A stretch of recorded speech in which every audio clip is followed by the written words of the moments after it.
প্রতিটা দিন একই খাবার খেতে সত্যি ভালো লাগে না, হোক সেটা মাছ বা মাংস। আজকে যাই হয়ে যাক না কেন, বড় মাছ আর মাংস আমি রান্না করবই না। ভর্তার রানী আলু ভর্তা আর ডিম ভর্তা বানাবো, সাথে রান্না করব টক টক বড়ই দিয়ে, বেশি করে টমেটো দিয়ে পুঁটি মাছ। যেই দিন থেকে রমজান মাস শুরু হয়েছে সেই দিন থেকে হয় বড় মাছ না হলে মাংস। এই দুইটা খাইতে খাইতে আমার পেটে পিত্তি পড়ে গিয়ে, তাই আজকে আমার খেতে যেগুলো পছন্দ আমি সেগুলোই রান্না করব।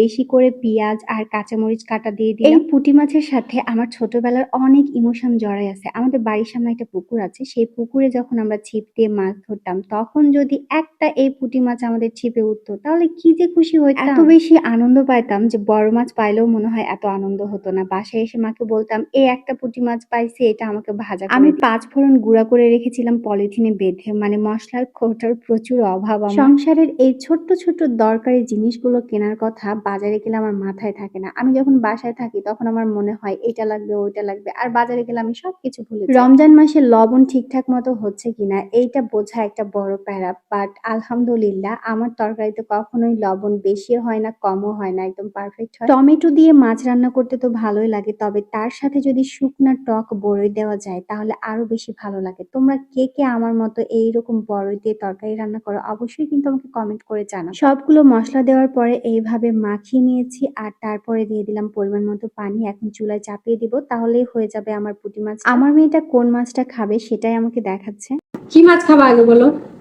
পুঁটি মাছ খাবো। পুঁটি মাছ? হ্যাঁ। পুঁটি পুঁটি। পুঁটি? হ্যাঁ পুঁটি।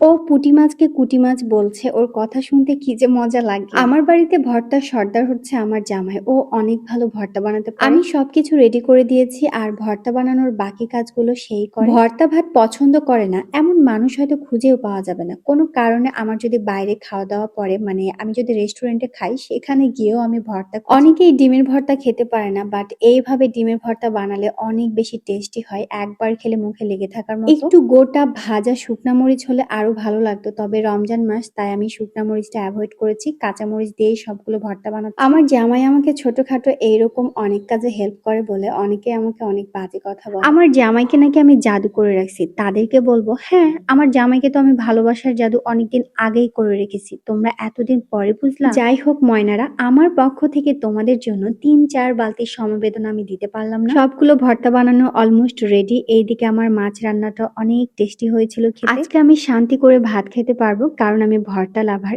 এইখানে যদি শুটকি ভর্তা হতো তাহলে আমার জামাইটাও খেয়ে অনেক শান্তি পেত, কারণ আমার জামাই হচ্ছে শুটকি ভর্তা লাভার। দেখতে দেখতে অনেকগুলো রোজা চলেই গেল, আর মাত্র কয়েকটা রোজা আছে। সবাই ভালো থাকবেন আর আমার ভিডিও দেখবেন। সবাইকে আল্লাহ হাফেজ।